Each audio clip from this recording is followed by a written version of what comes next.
Welcome to our channel. நம்ம இன்றைக்கி பார்த்திங்கன்னா நல்லா சுவையான மொறுமொறுன்னு ரவா தோசை எப்படி பண்ணலாம் தான் பார்க்க போகிறோம். வாங்க வீடியோக்குள்ளே போகலாம். இந்த ரவா தோசைக்கு பார்த்திங்கன்னா கார சட்னி தேங்காய் சட்னிலாங்க செம காம்பினேஷனாக இருக்குங்க. பாருங்கள், பார்க்கும்போது பாருங்கள் தோசை எவ்வளோ கிறிஸ்பியாக வந்திருக்கு. உங்களுக்கு பார்க்கும்போது நல்லா தெரியும் நினைக்கிறேன். பாருங்கள், நல்லா சவுண்டு கேட்குது பாருங்கள். பாருங்கள்,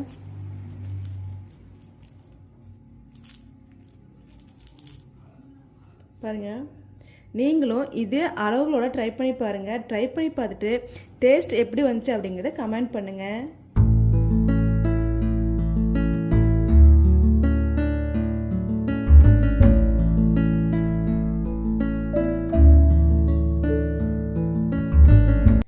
நாம் இந்த ரெசிபி செய்ய 1 கப் ரவை எடுத்துக்கலாம். ரவை சேர்த்த பிறகு இது கூட இப்போ 3/4 கப் அரிசி மாவு சேர்த்துக்கலாம். நீங்கள் எந்த அரிசி மாவு வேணாலும் சேர்த்துக்கோங்க. கூடவே பார்த்தீங்கன்னா நம்ம இப்போ 3 டேபிள் ஸ்பூன் அளவுக்கு கோதுமை மாவு சேர்த்துக்கலாம். நீங்கள் கோதுமை மாவுக்கு பதிலாக மைதா மாவு கூட சேர்த்துக்கலாம். நீங்கள் கோதுமை பார்த்தீங்கன்னா ரொம்ப அதிகமாக சேர்க்க வேண்டாம். அதிகமாக சேர்த்துக்கிட்டோம் அப்படின்னா ரவா தோசை பார்த்தீங்கன்னா நல்லா கிறிஸ்பியாக வராது. ஸோ 3 டேபிள் ஸ்பூன் அளவு மட்டும் நீங்கள் சேர்த்துக்கோங்க. இது கூடவே நம்ம இப்போ பார்த்தீங்கன்னா 1 டேபிள் ஸ்பூன் அளவுக்கு துருவின இஞ்சி சேர்த்துக்கலாம்.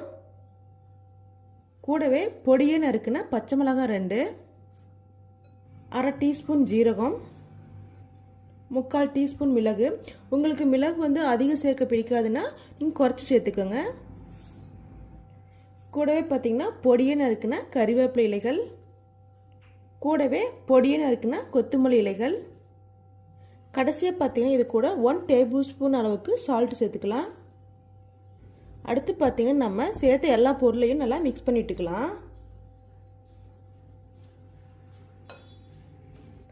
இந்த மாதிரி நம்ம நல்லா மிக்ஸ் பண்ண பிறகு நம்ம இப்போ இது கூட தண்ணி சேர்த்துக்கலாம். பார்த்தீங்கன்னா நீங்கள் ரவா தோசைக்கு தண்ணி அதிகமாக தேவைப்படும். நம்ம இப்போ ஒரு 2 கப் தண்ணி மட்டும் சேர்த்துட்டு நல்லா மிக்ஸ் பண்ணி விட்டுக்கலாம். அதுக்கப்புறம் தேவையான அளவு தண்ணி சேர்த்துக்கலாம். நான் இப்போ தண்ணி சேர்த்துக்கலாம். இப்போ பார்த்தீங்கன்னா நான் 2 கப் தண்ணி சேர்த்துருக்கேன்.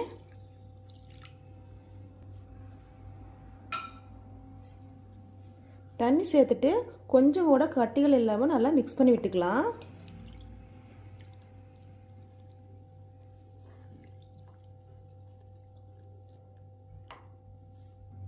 ரவா தோசை பார்த்தீங்கன்னா தண்ணி அதிகமாக தேவைப்படும். நம்ம பார்த்தீங்கன்னா இப்போ 2 கப் தண்ணி மட்டும் சேர்த்து நல்லா மிக்ஸ் பண்ணி விட்டுருக்குறோம்.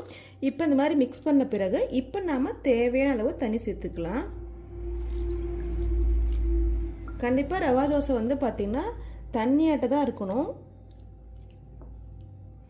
இப்போ பார்த்தீங்கன்னா நான் இதோட 4 கப் தண்ணி சேர்த்துக்கிறேன். இப்போ டோட்டலாக பார்த்தீங்கன்னா நான் இதில் 4 கப் தண்ணி சேர்த்துருக்கேன்.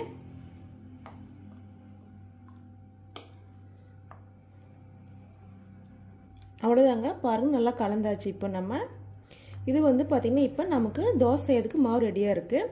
இது ஒரு 15 நிமிஷம் நம்ம ஊற வைக்கலாம். அதுக்கப்புறம் நம்ம தோசை செய்ய ஆரம்பிச்சிடலாம்.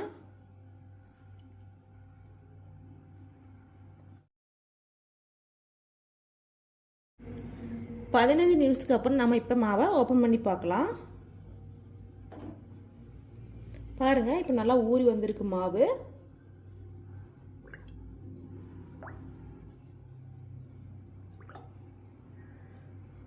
நாம் இப்போ இது கூட பொடியை கட் பண்ணி வச்சுருக்க வெங்காயம் சேர்த்துக்கலாம்.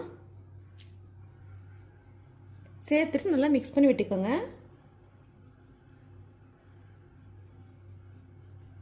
நாம் இப்போ இது கூட கொஞ்சம் சேர்த்துக்கலாம். ரவா தோசைக்கு பார்த்திங்கன்னா மாவு இந்த மாதிரி நல்லா தண்ணியோட தாங்க இருக்கணும். அப்போ தான் பார்த்திங்கன்னா நமக்கு ஹோட்டலில் கிடைக்கும் இல்லைங்களா, ஓட்டையாக ரவா தோசை அந்த மாதிரி நமக்கு கிடைக்கும். நான் இதில் பார்த்தீங்கன்னா டோட்டலாக பார்த்தீங்கன்னா 5 கப் தண்ணி சேர்த்துருக்கேன். இப்போ பார்த்தீங்கன்னா நமக்கு தோசை செய்யறதுக்கான மாவு ரெடியாக இருக்குது. நாம் இப்போ தோசை செய்ய ஆரம்பிச்சிடலாம். தோசை ஊற்றுறதுக்கு முன்னாடி பார்த்தீங்கன்னா கல் நல்லா சூடாக இருக்கணுங்க. அப்போ தான் நமக்கு பார்த்தீங்கன்னா ஹோட்டலில் கொடுப்பாங்களே ரவா தோசை ஓட்டையாக அந்த மாதிரி நமக்கு கிடைக்கும். செக் பண்ணிவிட்டு தோசை ஊற்ற ஆரம்பிச்சிடலாம். பாருங்கள், கல் நல்லா சூடாக இருக்குது. நம்ம தோசை ஊற்ற ஆரம்பிச்சிடலாம்.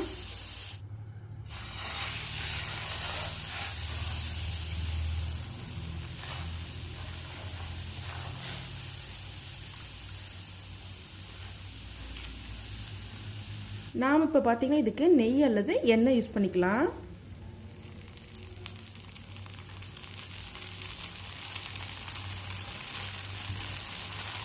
நான் வந்து பார்த்தீங்கன்னா குழந்தைங்களுக்கு கொடுக்கறதுனால நெய் யூஸ் பண்ணியிருக்கேன்.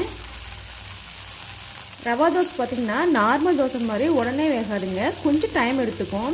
அதாவது ஒரு 3 to 4 மினிட்ஸ் வந்து டைம் எடுத்துக்கும். நம்ம அது வரைக்கும் வெயிட் பண்ணலாம்.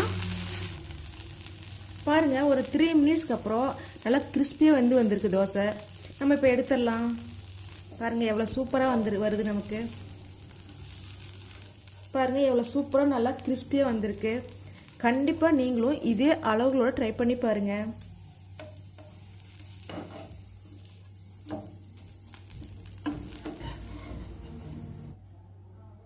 பாருங்கள் எவ்வளோ சூப்பராக நல்லா கிறிஸ்பியாக வந்திருக்கு. கண்டிப்பாக நீங்களும் இதே அளவோட ட்ரை பண்ணி பாருங்கள். நான் முன்னாடி பார்த்தீங்கன்னா நான்ஸ்டிக்கில் தாங்க தோசை செஞ்சு காமிச்சேன். இப்போ பார்த்தீங்கன்னா நம்ம நார்மலாக வீட்டில் இருக்கு இல்லைங்களா இரும்பு தோசைக்கல், அதில் இப்போ நம்ம எப்படி தோசை செய்யலான்னு பார்க்கலாம். நீங்கள் ஃபஸ்ட்டு தோசை இதுக்கு முன்னாடி பார்த்தீங்கன்னா இந்த மாதிரி ஆனியன் வச்சு தோசைக்கல்லை வந்து க்ளீன் பண்ணிவிட்டு அதுக்கப்புறம் நம்ம செய்ய ஆரம்பிக்கலாங்க. இதில் இருக்கிற எக்ஸஸ் ஆயிலெலாம் வந்து நம்ம ரிமூவ் பண்ணிவிட்டு அதுக்கப்புறம் வந்து தோசை செய்ய ஆரம்பிக்கலாம். நிறைய பேர் சொல்லுவாங்க இந்த மாதிரி கல்லை ஒட்டிக்குது, தோசை வரமாட்டேங்குது அப்படிங்கிற மாதிரி கம்ப்ளைண்ட் சொல்லுவாங்க. ஸோ நீங்கள் இந்த மாதிரி ஆனியன் தடவிட்டு அதுக்கப்புறம் தோசை ஊற்றி பாருங்கள், கண்டிப்பாக தோசை சூப்பராக வருங்க. நீங்கள் இந்த மெத்தட் ட்ரை பண்ணி பாருங்கள். நீங்கள் தோசை செய்கிறதுக்கு முன்னாடி பார்த்தீங்கன்னா கல் நல்லா சூடாக இருக்கிற மாதிரி பார்த்துக்குங்க. நான் தோசை ஊற்றிக்கலாம்.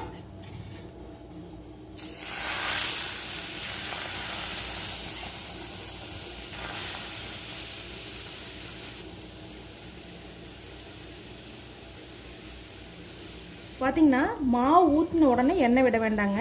லைட்டாக வெந்ததுக்கப்புறம் நம்ம எண்ணெய் விட்டுக்கலாம். பாருங்கள் லைட்டாக வெந்திருக்கு. நம்ம இப்போ எண்ணெய் சேர்த்துக்கலாம்.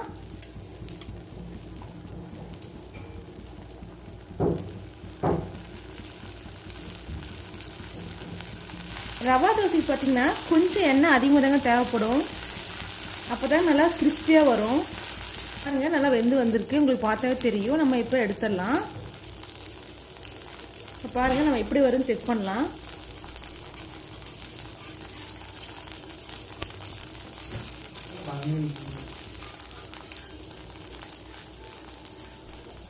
பாருங்க உங்களுக்கே தெரியும் எவ்வளோ சூப்பராக வருது பாருங்க.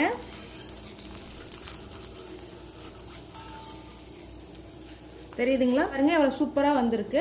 நீங்கள் இரும்புக்கல் வந்து பயன்படுத்தும் போது கண்டிப்பாக ஆனியன் தடவி கல்லை க்ளீன் பண்ணதுக்கப்புறம் நீங்கள் தோசை ஆரம்பிங்க. பாருங்க பார்க்கும்போது தெரியுது எவ்வளோ சூப்பராக வந்திருக்கு. பார்த்தீங்களா? பாருங்க பார்க்கும்போதே உங்களுக்கு தெரியும் எவ்வளோ சூப்பராக ஒட்டாமல் வந்திருக்கு பாருங்க.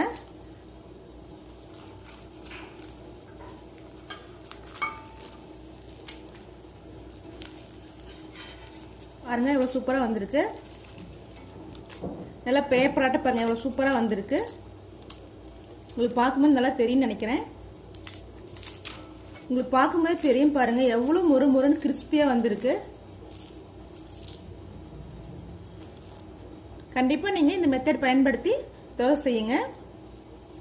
நம்ம இப்போ அடுத்த தோசையும் இதே மாதிரி செஞ்சு பார்க்கலாங்க, எப்படி வருதுன்னு பார்க்கலாம். பார்த்தீங்கன்னா ஒரு தோசை செஞ்சு எடுத்துட்டோம் அப்படின்னா அடுத்தடுத்த தோசை செய்யறதுக்கு முன்னாடி பார்த்தீங்கன்னா இந்த மாதிரி ஆனியன் வச்சு லைட்டாக ஒரு க்ளீன் பண்ணிவிட்டு அதுக்கப்புறம் அடுத்த தோசை செய்ய ஆரம்பிங்க. கண்டிப்பாக கல்லை ஒட்டாமல் வருங்க. இந்த மெத்தடை நீங்கள் கண்டிப்பாக ட்ரை பண்ணி பாருங்கள். பார்த்தீங்கன்னா நம்ம ஆனியன் வச்சு க்ளீன் பண்ணியாச்சு. நம்ம இப்போ அடுத்த தோசை ஊற்ற ஆரம்பிக்கலாம். ஒவ்வொரு தோசை ஊற்றுறதுக்கு முன்னாடி பார்த்தீங்கன்னா மாவு நல்லா கலக்கி விட்டுட்டு ஊற்றுங்க. அதே மாதிரி கல் நல்லா சூடாக இருக்கிற மாதிரி பார்த்துக்குங்க.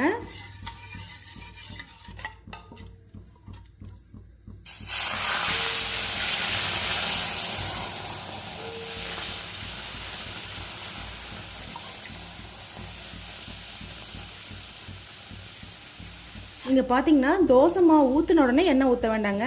தோசை லைட்டாக வெந்ததுக்கு அப்புறம் நம்ம அதுக்கப்புறம் எண்ணெய் ஊற்றிக்கலாம். பாருங்கள் தோசை லைட்டாக வெந்த மாதிரி இருக்குது. நம்ம இப்போ வந்து எண்ணெய் சேர்த்துக்கலாம். நான் வந்து பார்த்தீங்கன்னா இங்கே நல்லெண்ணெய் தாங்க பயன்படுத்துகிறேன்.